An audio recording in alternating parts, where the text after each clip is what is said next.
All right, we got to do it. We got to talk about Justin Fields. I already made kind of an initial reaction video right after the game had ended, but every now and then I like to, once all 22 footage comes out, I just like to kind of watch the tape, not even necessarily to make a video on it, just to, I talk about this stuff. I have a podcast where I do it. I want to make sure I'm educated on it. And once I started watching this tape, I couldn't help but make a video on it. I mean, this was unbelievable. This might be the worst offensive game I've ever covered in the now 4 years I've been doing this. I saw, right before recording this video, apparently JT Sullivan, the QB school, has made an hour-long video on this game, and I can totally see why you have enough content to do that. So, I haven't seen that yet. I'm going to check it out after. I always try to wait until after I make a video to watch that kind of stuff, but, want to give that a shout out. Definitely make sure to check that out after you watch this one, because that seemed interesting. But yeah, anyway, let's get into just the disaster that was this game. So first, let's start off with this play. I want to start off criticizing Justin Fields. We're not going to only do that. We will have other things to talk about. This is not going to be just a Justin Fields bash fest throughout this video. I said it in my initial reaction, and I say it now too. Well, I think he definitely did not play his best game. Blaming it all on Fields would be foolish. And but this is an example of when, I think he screwed up, where you see how the concept works on the screen. Zone coverage, and there's several receivers who are running routes that could get into gaps in this coverage.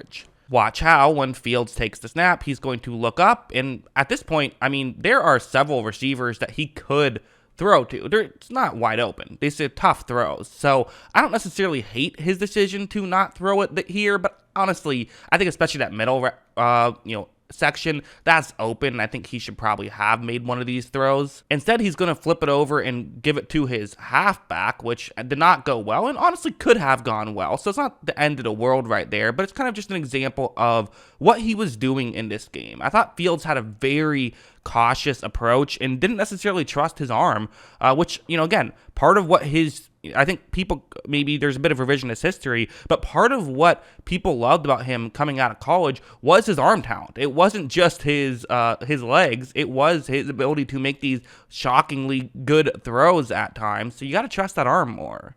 This play was odd. This was a weird play. I don't fully get what happened here. So it's weird where several times I thought this was like 3 different things happening here. Something got screwed up. Not everyone did what they were supposed to do on this play. There were some miscommunications going on, 100%.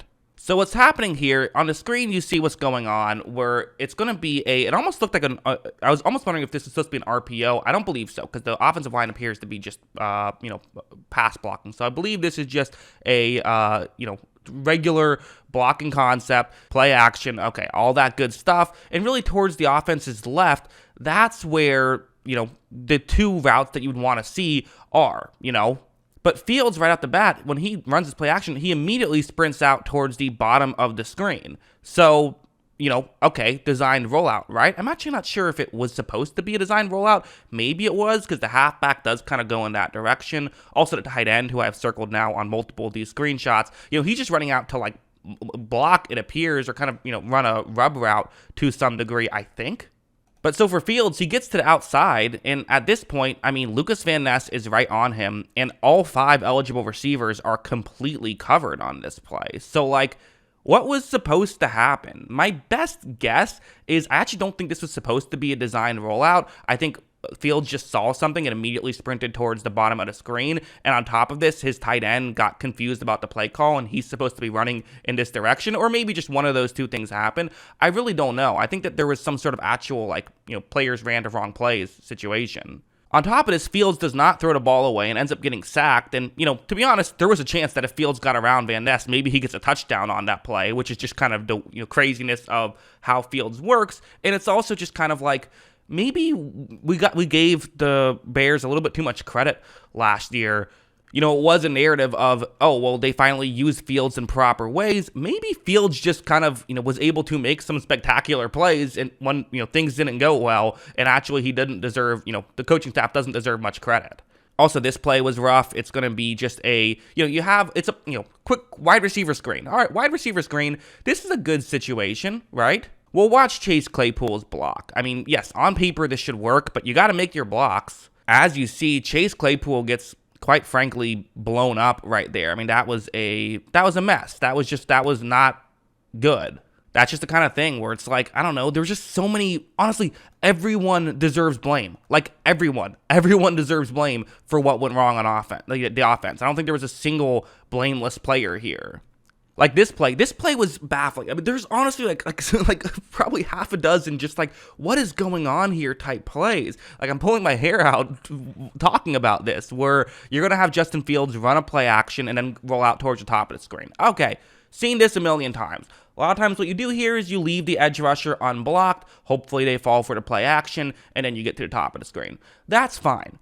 You know who you don't typically leave unblocked? The defensive tackle right there. Usually that's a guy you want to make sure you're blocking. But for Chicago, they don't block him at all. Like that's not how that was designed. That's just a mistake, and Fields gets sacked right away. If that didn't happen, I mean, the play was actually working pretty well. Like, you know, no one was open, of course, because it's the Bears, but like at least he would have had time to try and make something happen. That was just a mistake right there. They just played really sloppy football. And like I said, it was everyone. This one was one I actually brought up in that initial video, but I wanted to double check once I got all 22, and it kind of confirmed how I felt in that video, where it's man coverage, and you see the receivers running routes towards the bottom of the screen. It's also worth mentioning just the situation right now. This is a third down, and you just have to get to the 21-yard line, so you don't have to get very far.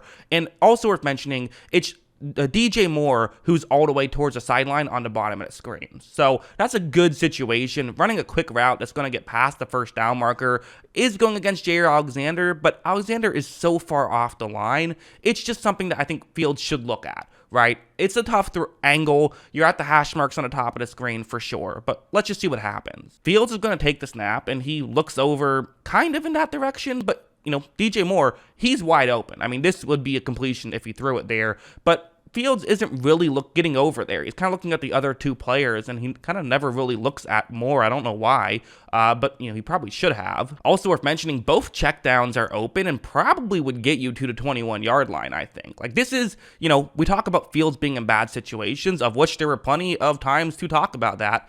This is the opposite. This is Fields being in a good situation. Instead, he decides to run it, which there's just always a risk in running the football, and he ends up when you're losing it, and the Packers recover. Now, it's not going to always result in a fumble, obviously. There's a bit of flukiness in that. But the main point I'm trying to make is that, you know, when you decide to run with the football, you just can't know exactly where all the defensive linemen are. There's always a chance of someone popping out from, you know, almost like you're in a haunted house. Someone pops out and is able to make a quick tackle like what happened here. And also, this play was hilarious. I mean, this was just, it was a very funny play to me, where what's going to happen is that the Packers screwed up. The Packers have too many men on the field, it looks like, because someone's rushing off the field. So the all 22 footage here is now all 23 as you're trying to get someone off the field. So, okay, free play. Great work. You're in an awesome situation. But you see I've highlighted one of the right tackle here in his one-on-one block. As you see, Fields is going to take the snap and immediately get hit right in the face right there. I mean, that's just one of those, like, you were in a dream scenario. This was exactly what you wanted to have happen. A free play, something to maybe get yourself back in this game. I don't know, it's just a way to do something. And instead, it's like the one way that could turn into a negative is letting your quarterback get hit. Obviously, it's not like a decision thing. There's not much you can do about it. Okay, your offensive lineman missed a block. I mean, I'm sure there's little things you can do about it, like technique stuff, but like just in general, missed blocks are going to happen. But it's just a perfect microcosm of this disastrous game for Chicago. Listen, I don't think Chicago is just a complete disaster. Like, I'm not going to sit here and say Fields is dead, the offense is dead, fire everybody, cut everybody, and just start over. At the end of the day, you still do have talent on this roster, but you have to rework everything. I mean, I don't know what they did this offseason, but they have to completely go back to the drawing board and try and fix everything, because if you don't, this is going to go off the rails in a hurry. The one thing I would say is that it looked just as bad at the start of last year. If not just as bad, similarly bad at the start of last year. They figured it out then, but obviously you were hoping for it to not look even the same as last year. You were hoping to have it look a lot better than last year, and it's a lot worse so far, which just sucks for Bears fans. Yeah, those are my thoughts. What are yours? Let me know in the comments below. Always love hearing from you, and of course, as always, thanks for watching.